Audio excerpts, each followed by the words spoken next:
I was actually a high school dropout. I used to be a drug addict. I had my first kid at 19 years old. I dropped out of high school. I actually did online school at 16 years old. I was like 75K on this deal that I've been short selling for 5 to 6 months. You said, bro, I don't give a Not just that, you said not one. Stop spending your money on stupid.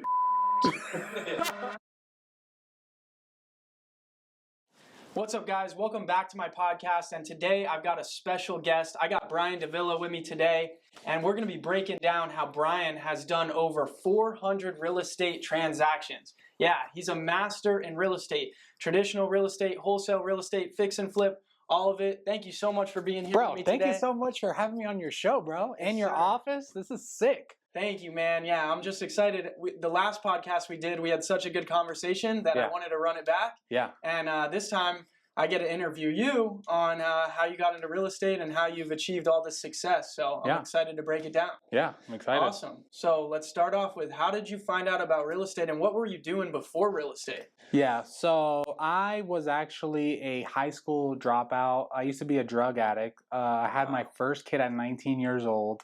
Oh so that's what I did before real estate. Wow. Drugs and have children. You did it all. Yeah.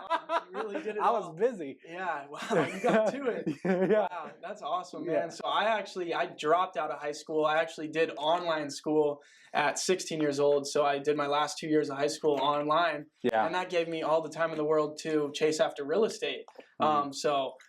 Still got my, still graduated. You beat me, yeah. Yeah, got you there. But hey, you don't need school to do what we do, right? Yeah, no. No, so no college for you? So I actually dropped out of high school and I enrolled myself in college, and I was working like dead-end jobs or whatever, but I had to like pay for my own college because I couldn't get like a tuition or whatever it's called. Yeah, grant or whatever. And then I thought I wanted to do sociology, to be like a sociologist or a social worker. Yep. And then I saw that those people just didn't make any money. I started working in like the social space, helping children that needed help, and saw there wasn't like literally any money in it. And then I met a guy at a barbershop, and he had a nice Nixon watch. Drove a nice Mazda, and he was just like, dude, I do real estate. I make like 50K a year. I was like, damn, that's a lot of money. 50K a year, that's a lot. So I got my real estate license, started, transacting as a realtor, then started flipping houses and wholesaling, then buying rentals and all that stuff. Awesome, man. That's kind of like the clip out of The Wolf of Wall Street when he's like, I made $70,000 this week. And he's like, show me a check stub, show me your pay stub, and I'll believe you. Yeah. So that puts you on. That's awesome, 100%. Man. So you saw that he had a nice car. He told you he was making a bunch of money. That put you on. And then you decided to go with the traditional route of real estate first and get your license. Yeah. And a lot of people do that. So what was that like, taking the test and passing the real estate test in order to get your license? So taking the test and stuff was pretty easy for me, even though I was a high school dropout. It's anytime I've like applied myself to learning, like I get it pretty easy. Even when I went to college, I had like straight A's, even though I was a high school dropout. So it was easy. I found like the biggest thing that happened was I found a broker who was actually really, really, really good. He was like my first mentor, and he's still someone that I really look up to and admire.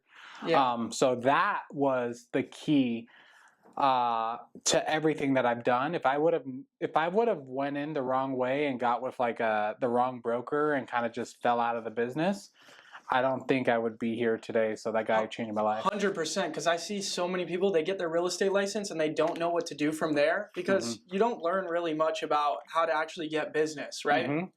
You learn about like how many square feet are in an acre, stuff like that. Lots, when it comes to marketing, that's how you need to know marketing to get business, to get listings, to find buyers, right? Yeah. And they really don't give you that. So that broker, you hung your license at the right place. Yep. And without that, you really would have gave up on real estate. Exactly. And a lot of people do. That's why, what is it? 90% of people with their real estate lice do one deal a year, or less.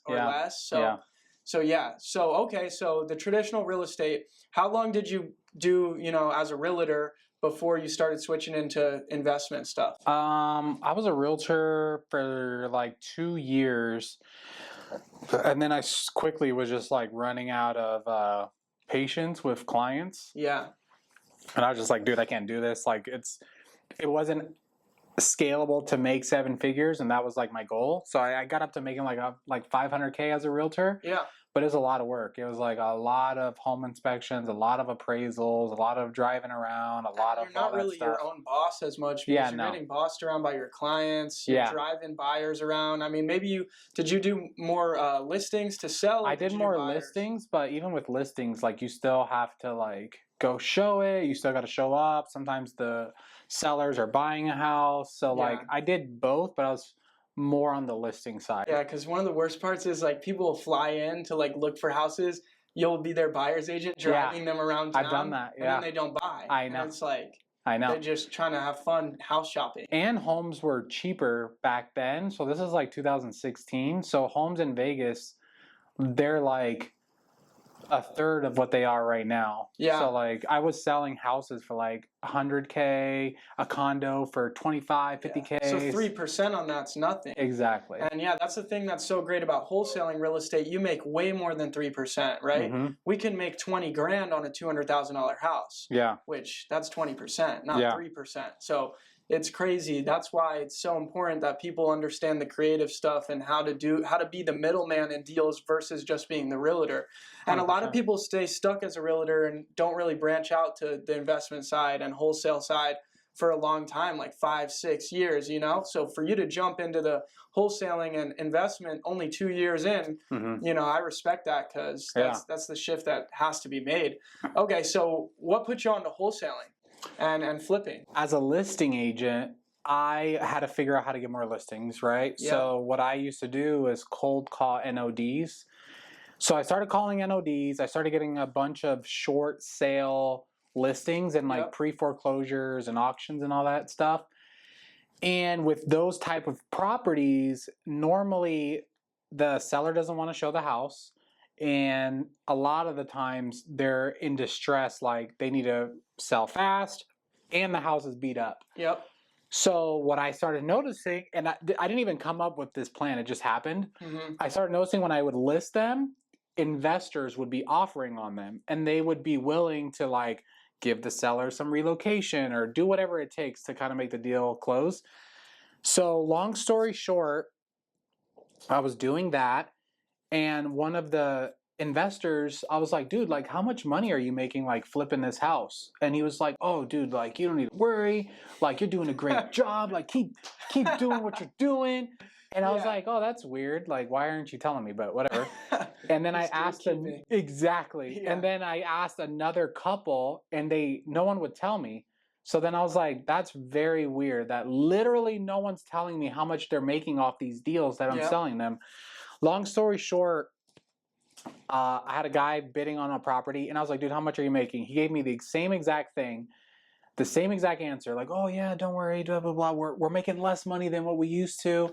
And I was like, bro, like if you don't tell me what you're going to make on this deal, I don't really want to work with you. And he was like, oh, well, dude, we might make like 75K. I was like, 75K on this deal that I've been short selling for 5 to 6 months that I have to pay my broker and I'm kicking like some money back for these liens and you're going to make 75K. I'm going to make like 2-3K. Yeah. I was like, holy crap, like I'm in the wrong business. Yeah. So it was just like simple math. Like a lot of the times when I'm making, it sounds so basic, but when you're making business decisions, you need to literally just look at the math. Yeah. And see like, does the math pencil out to what you're trying to do? Because I'll talk to people that are like, I want to make 150K. And I'm like, how much you make at your job? 4K. Like, well, yeah. Where's the rest going to come from? Yeah. Where's oh, well, I'm going to do this part-time.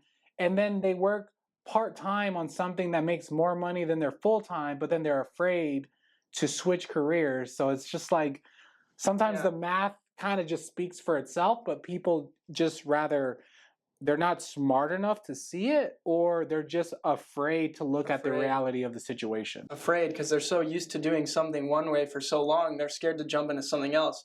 That's funny that they weren't telling you how much they were making. Probably because they just wanted you to keep bringing them the deals rather than you taking them for yourself. Yeah. And also, like, something about that is you were staying consistent with, traditional real estate for 2 years, right? And if you stay consistent with whatever you're doing and you just keep putting the reps in and you keep working, what you'll see is that a bigger opportunity or the next best thing will fall into your lap. Yeah. And that's kind of what happened there. And that's why if something is working, the proof of concept's there, stick with it and keep your mind open to the other possibilities that can come from that avenue, because you never know what's the next best opportunity that's going to fall into your lap. Yeah. So that happened with you. And for you, you were well versed in real estate. 2 years into the game, you were putting you were doing traditional deals, but then you got into the NODs, the short sales, dealing with foreclosures.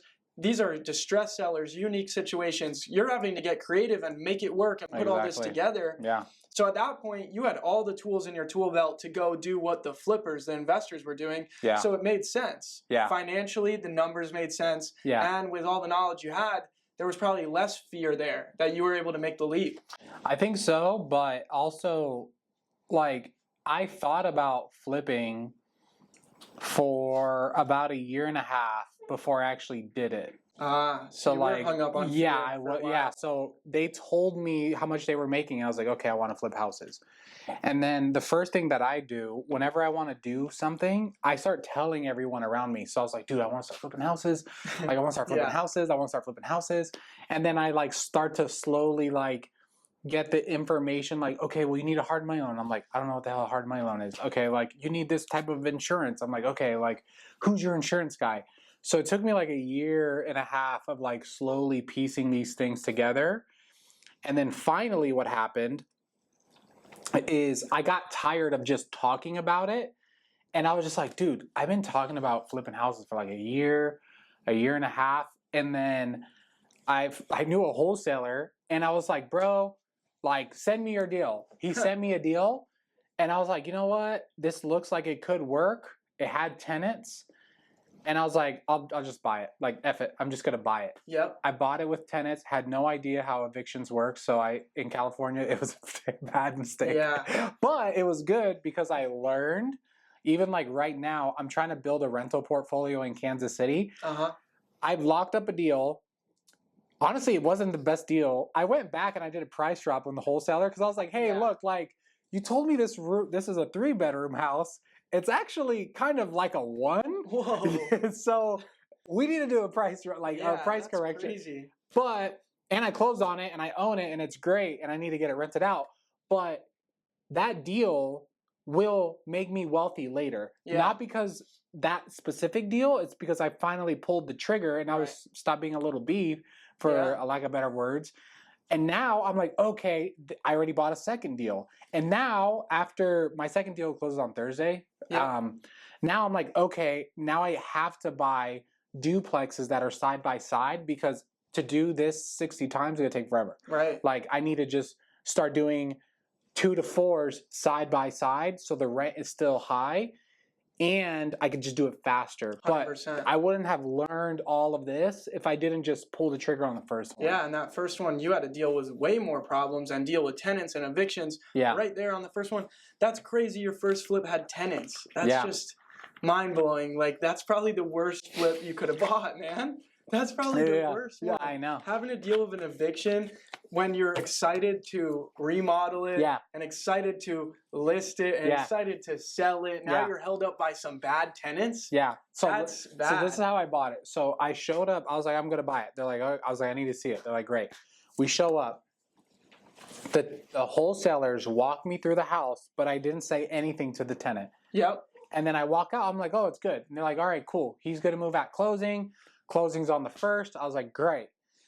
I remember I wired my money that morning. It closed. They're like, cool. Here's the tenant's number. I was like, great. Call the tenant. I was like, hey, man, my name's Brian. I'm the new owner. Like, just want to figure out when you're moving out. He's like, I'm not moving out. This is my house. Wow. And I was like, how is it your house? He's like, I've lived here for 15 years. I'm not moving.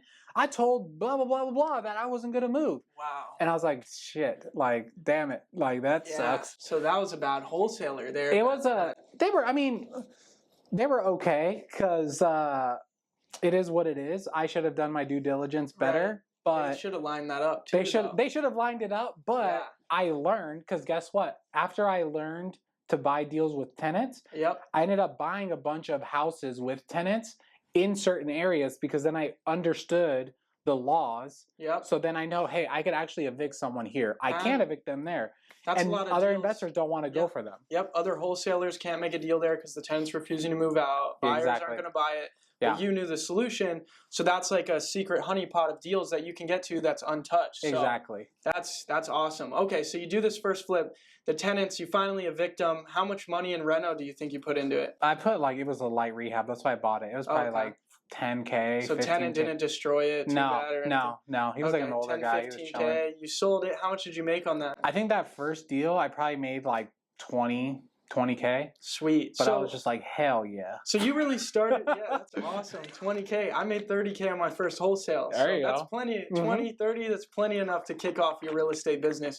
Okay, so now you've closed this flip. Did you keep flipping? When did you get into wholesaling? Because I a kept lot of flipping. people start with wholesaling. Yeah, So it's interesting you started with flipping because there's more risk there. 100%. So how many flips did you do before you did your first wholesale?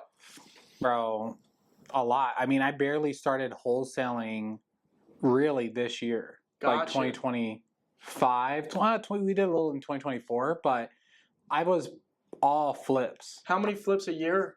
I would do like 40. 40 about flips a year. Yeah, I Wow. started getting like where I was like holding like 15 flips at a time. Oh my. And even holding that many, you would think like, oh, you do way more, but the process, it takes so long to flip a house. So like Yeah. any house that you buy after September just goes on to next year. So it's just like, it's a Yeah. long cash So cycle. I love flipping too. The I didn't most know you I've- flip houses. Yeah, the most I've flipped in a year was 13 houses in a year. So about one a month, a little bit more than one a month. But I haven't been flipping while the market's been little. I'm going to start flipping again this year, but the past 2 years I haven't been flipping. The year before that, so 2022, I did 13 flips. Okay. And then 2021, I did 8 flips. But then we're doing 70 plus wholesale deals a year. That's a lot. Yeah, wholesaling was always my main thing. And then I would just cherry pick the best deals to flip. So my average that I would make on my flips was like 60,000. Oh, that's really good. Yeah, so I'd only pick the best deals. Yeah. I I didn't do that. I flipped everything. Yeah, I miss flipping. It's harder to get good deals in my own market. In Arizona? It's been past few years that are good deals. Like we Yeah. do deals here, but they're not ones that I would want to buy. Yeah.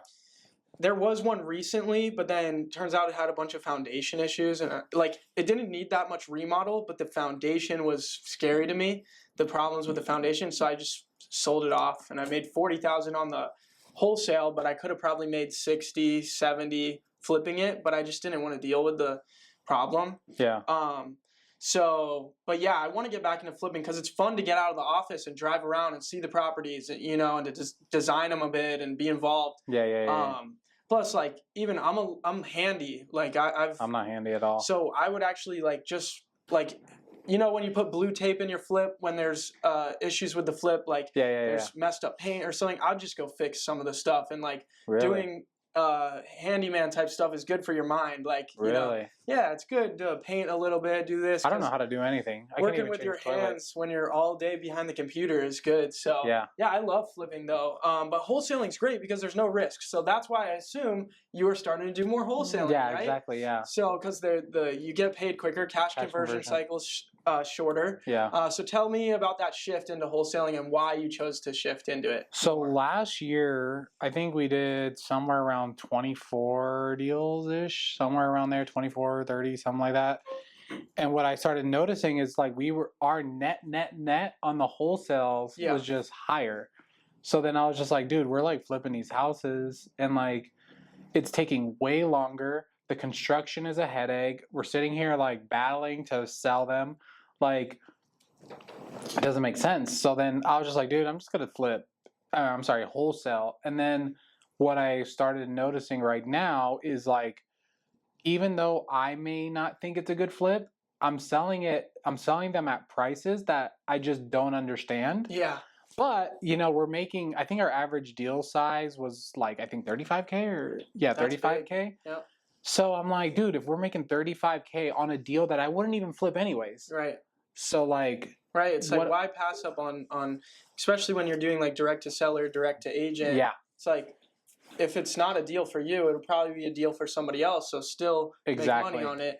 When you were doing just flips, were you doing direct to seller or just mainly buying from wholesalers? I was doing direct to seller, cold calling, and then I was doing MLS and then wholesalers. Sweet. So it was easy to just, switch over and start making money off each opportunity versus passing up on the ones that weren't a good flip.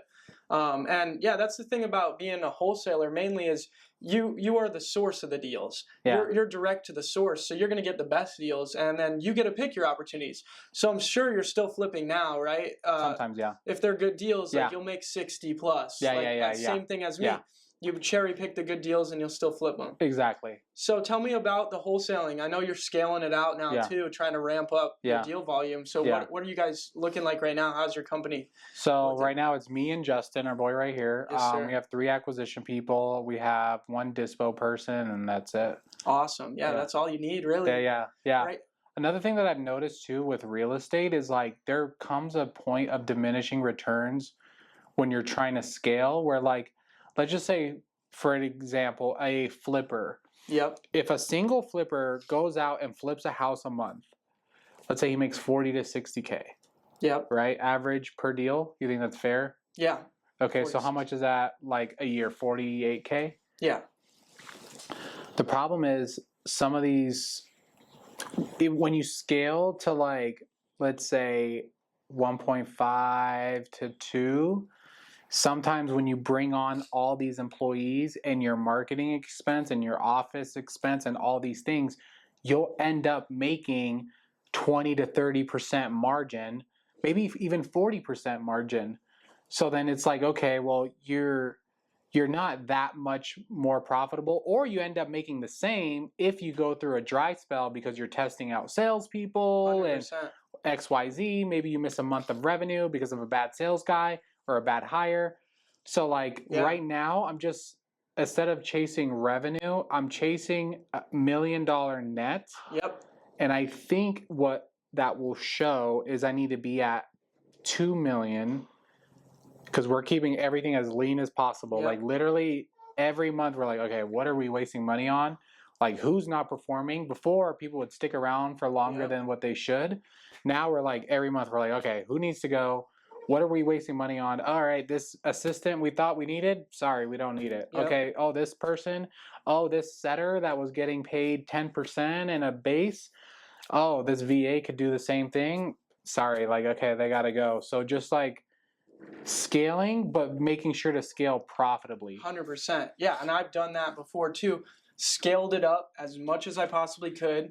And so I had 9 sales guys, I had dispo, I had a like TC admin, and then I had a ton of employees in Mexico. I was spending between $60,000 to $85,000 a month marketing and staff. My payroll every 2 weeks just for my Scottsdale office was $17,000 every 2 weeks. Yeah. And that was a lot of stress. And the revenue numbers looked good, great. Yeah. but there was diminishing returns. That being said, was I still at a 45% profit margin? Yes. Mm-hmm. But a healthy wholesale business is a 50% profit margin up. And if you're really good with how you scale it out, you can be at a 60% profit margin in a wholesale business. Yeah. Now, that's tough to achieve, but as long as you're sitting around in the 50s, it's healthy. Yeah. So now this time around, I'm restructuring and scaling in a way to have just keep my profit margins high and keep my costs low. Yeah. To keep my stress low. Exactly. That's key to enjoy your life as well. I've already made it. I've already made a ton of money. I don't need to be stressed out to the max. I just need to create a machine that runs. So what I saw was when I had those 9 guys, about 4 of them were B players. Yeah. Maybe even a couple were C players. So now it's like, let me get all A players. So that's what I'm trying to do now. I have five sales guys in here. Would I say they're all A players? No, there's a couple that are B. I'm hoping they can become A. Yeah. If they're not going to become A, then I'll switch them out for somebody new. But I want to stick between 5 to 7 sales guys, 1 dispo, and then I have a full-time video guy for my brand and everything. But that's literally it. And that's the max it's going to go. Before, when I had 9 guys, I was planning on going to 15 guys. Yeah. And at that Going point, it would have nationwide been and going too crazy. much. Yeah. And the goal is I just want to make $1 million a year. Not just, that's a lot of money and that's amazing, but to make $1 million a year, that is enough. And I don't need 15 guys to do that. And I'm not going to make $1 million if I have 15 in this business. The way I want to run it. So I love that you say that, and I love that you're building it out that way. That is amazing. So let's jump to a different topic. So how do you have all this going on. How do you stay level-headed and grounded? And, being an entrepreneur can be stressful, right?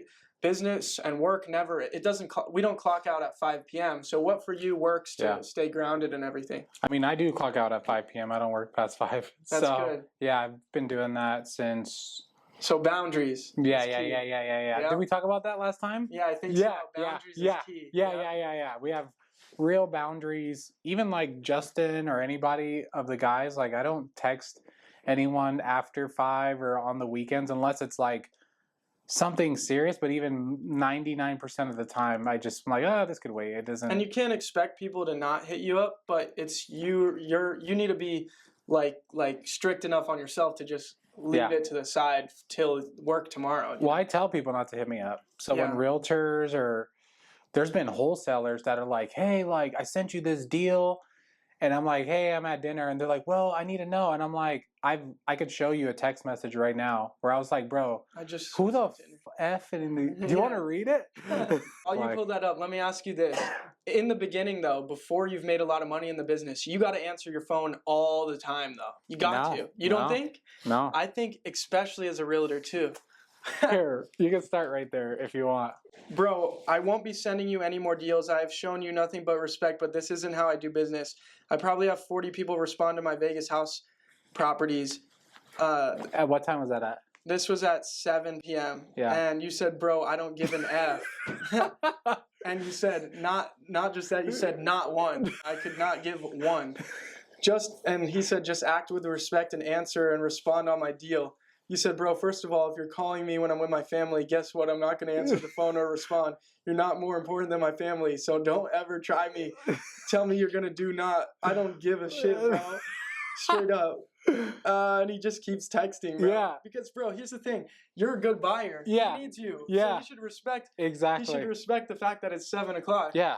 Look, he keeps trying. And here's keeps the thing, trying. guys. I want you to. Here's the thing. I've had buyers get upset at me, not for hitting them up late at night, because I wouldn't do that. But when I first got started wholesaling, I would hit them up, and they would say yes to my price because I didn't know what I was doing, and I sent the deal out too low. Yeah. And then I'd be like, okay, well, I'm getting a lot of bites. Give me a second. And they're like, I already said I could give you your price. Yeah. And they'd say, what the fuck, man? Yeah. I said I could do this. You're not doing good business, all this. And they would have me like upset, like crying. I was like 16 years old. I'm like, damn, holy shit, these people are sharks. And they said, I'm never going to buy deals from you anymore. Guess what? Sent them a deal a couple days later. Oh, bro, I got this one for sure. Yeah. We're best friends again. Exactly. They don't care. As long as it makes money, it makes sense. Yeah. As long as it makes money, it makes sense. That dude's going to keep sending you deals, and he already has. Yeah, and just for context, too, because I don't want to come across like super cocky, but he's texting me after 5 and calling me while I'm sitting there. And I'm like, hey, like I'm at dinner. And I'm just like, bro, like, and I did it the other day with a realtor. I was like, hey, why are you calling me at 8? Yeah. And he's like, well, I was like, why are you calling? I'm literally in bed. Yeah. Why are you calling me? See, this is good, though, because the thing about real estate is most of the people in the real estate industry, they don't ever put it down. Exactly. They don't stop. And I think in the beginning, especially if you're broke and you really need to get somewhere, I think it's fine to do it if you want to do it. You got to answer your phone. Yeah. Like if a seller's calling at night, answer. If it's a realtor, you got to just pick up the phone. Like but once you don't need to, then you need to operate like that because it's just that the energy it sucks away from you takes away from the hours that your work hours, you know? And then that's where the most money is going to be made anyway. So. But I don't know if I've never had anything after 5 that truly needed to get done at that moment. No. So even though we're saying, hey, in the beginning, I think in the beginning you could be like, hey, like I can't talk right now. My wife is right here. I promise I'll call you at 9. Yeah. Like Like, still make it happen, but yeah. But don't not put your family first. Exactly, for sure. exactly. Because then you get burnt out, and then you have your family upset at you. Yeah, and then 100%. And there were years in the very beginning where I did that trade, and it ended up biting me in the butt because then me and my wife had a bunch of like disagreements and crap, and then I was like, you know what, like. It's not worth it. There's literally nothing that this realtor, wholesaler, or XYZ, if it's a deal, text me the deal and I'll let you know, hey, I'll run it tomorrow. Yeah. If you're going to accept an offer today at 8 p.m., maybe I might run it. But if I have until tomorrow, it's all good. Yeah. And that's the thing. I think that's probably a young wholesaler too. Yeah. And like I was. No, he's a big wholesaler. He was just trying to be like. Because that's why he said he had 44 buyers and blah blah blah blah blah. He's a big wholesaler that I was just like, bro, like I don't care. Because when I was younger, I would be like chomping at the bit. I needed to get my deal sold. I wanted, so I'd be like, give me an answer, please. You know? Yeah. But But again, and that wasn't even a good deal. Yeah. So I already knew, and I already told him like, no, it's probably not. So there's like a bunch of context. You'll still take a look, but like, just give me some time. Man. Yeah, exactly. Yeah. So. Yeah, that's good though. The boundaries thing is key, and everything in life, like with relationships, you have to set boundaries. 100%. Work boundaries. That's literally a key to keeping your peace. 100%. Other than boundaries, is there anything else that keeps you like motivated and everything for chasing after success? I would say like Jesus. I believe I'm a Christian, so I believe like God is like real, and I believe God like gave me a gift. Yep. And I believe that once I like set this business up, there's more things that I could do. And then like the team, obviously, their lives and their personal lives. Yep. God's the greatest. Gotta have faith. Yeah. Faith and all that stuff. And my family, obviously I have like 4 kids and a wife. So now this is what I was doing before. I was making a lot of money and then I was spending a lot of money on just dumb crap. Yeah. So now I'm buying rentals again. I have like 14 or 15 rentals. It's like make a bunch of money, put it into real estate. Before you can no more dumb shit. Yeah, no more dumb crap. Yeah. Like have you seen that I forgot who's that lady with the glasses? She's like, "Don't buy dumb shit." Have you seen that meme? No, but that's I gotta show you this funny. Yeah. Stop spending your money on stupid shit. That's good, man. Yeah. I should make a video like that. Yeah. Because I always, on all my videos, I'm preaching about save your money, don't delayed gratification. Like, guys, like people see me buy like cars and watches and shit. Like, not even much, but I have. Yeah. But like, I've had so much money in the bank before I did that. Didn't you have a McLaren or something like that? I had a BMW i8 like early. I bought it at 17 years old. But I already That's so funny. I had like 300 grand in the bank before I went and bought a $70,000 car. Yeah. So it's like. I could have bought relative, it. Like, and you could like just sell the car 5 times over. Yeah. And the car market was good then because COVID and everything, so it wasn't even dumb. I actually made $1,000 and put 20,000 miles on it. But yeah, like that's the thing. And then I was a millionaire before I bought my Corvette C8. Like I just waiting is better. I mean, those things don't even matter too. You get used to the car like after 2 weeks. So. Trying to wait till you really hit a big milestone, it actually feels better than getting. You actually feel guilt if you buy something when you didn't really deserve it. So I know. I've been really good at that. So that's awesome that you're stuffing it away before you get a chance to spend it. Awesome, man. So trying to build that legacy and that future for your family and everything. Yeah. And true wealth. So that's amazing, bro, and I respect that. So I keep my podcast pretty short. We're at like 30 minutes right now. So let's wrap it up with advice that you have for the people that whether they're just getting into real estate or whether they're trying to scale up their business. I would say first get really good at flipping and wholesaling so you can make high income and then invest that money into rentals. Don't do it the other way where you're trying to buy rentals when you're broke. Like learn how to make multiple 6 figures flipping and wholesaling and then immediately buy rentals before you spend it on dumb shit. 100%. 100%. I like it. Yeah, cash is king.